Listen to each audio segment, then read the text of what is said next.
Welcome to the tutorial The Perfect Expert Interview with a Plan. The expert interview is a popular method in empirical bachelor or master theses. If you too would like to use this method in your thesis, but don't know exactly how to proceed, then this tutorial is just right for you.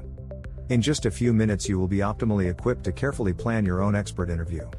After some basic background information, we will show you in detail the steps you need to take to make your expert interview a complete success, from preparation to presentation of the results. Let us begin with a brief clarification of the term expert interview. The expert interview is a qualitative method of empirical social research. Unlike interviews with standardized questionnaires, for example, expert interviews are only semi-structured. This means that the interview is based on a previously prepared guide that contains all the questions. To ensure the spontaneity of the interview situation, the questions are usually not provided to the interviewee in advance. The advantage of such guided interviews is that you can deviate from the order of the questions and freely ask follow-up questions.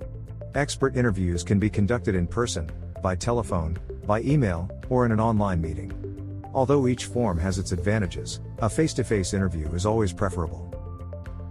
The purpose of this method is to obtain as many expert opinions, viewpoints and insights on a topic as possible in order to evaluate them and generate a comprehensive overall view. For this reason, it is not enough to conduct just one interview, there should always be several. Exactly how many interviews you need to conduct depends on the size of your thesis. For smaller ones such as bachelor theses, 6 to 8 interviews are common, while for larger papers, 8 to 15 interviews are usually scheduled. Ideally, interviews are conducted until no new information or insights are obtained. The duration of an expert interview depends not least on your interview partner's willingness to communicate.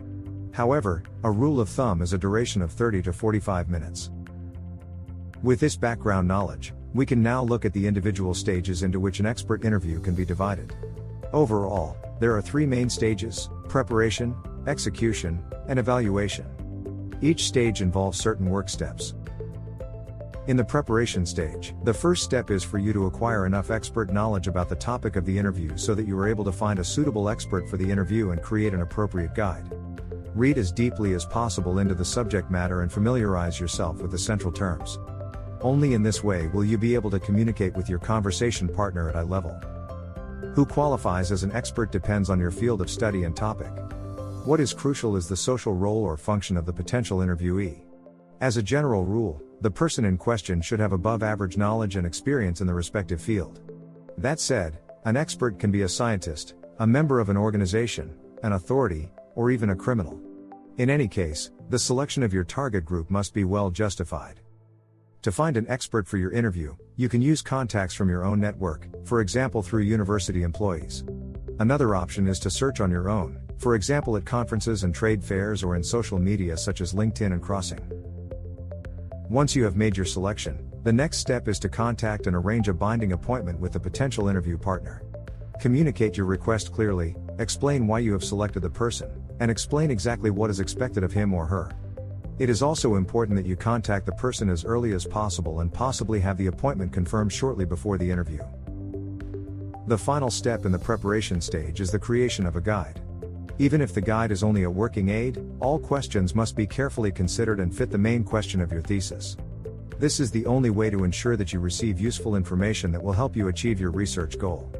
Formulate your questions on the basis of the relevant theory or theories from the relevant literature.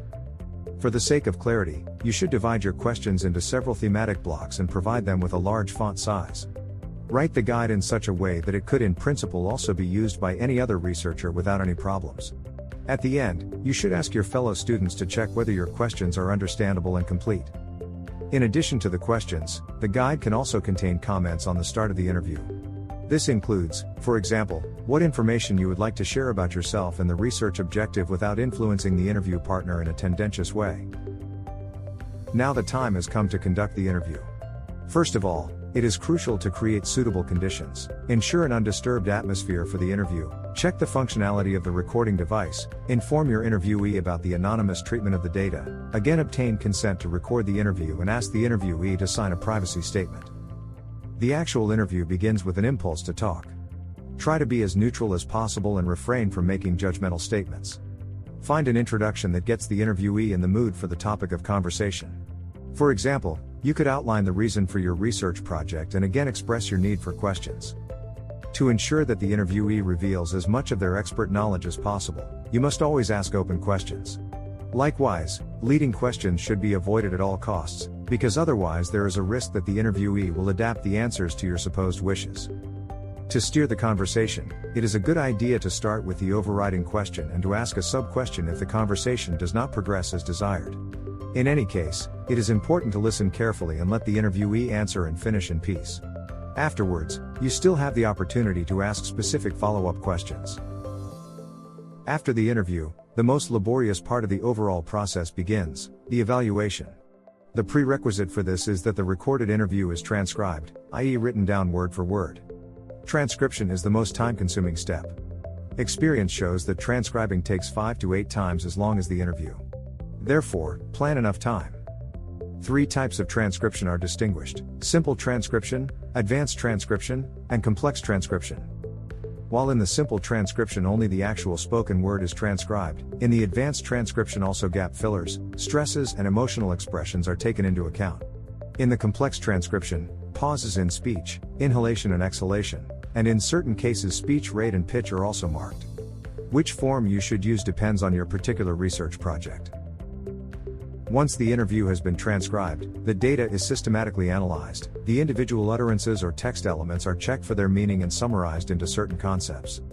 These concepts are called codes. From these, in turn, generic concepts, so-called categories, can be formed and related to each other. This process of coding or categorization can be done in 2 ways: deductively, that is, theory-driven, or inductively, that is, data-driven. In the theory-driven approach, you are guided by an existing system of aspects against which you review the data.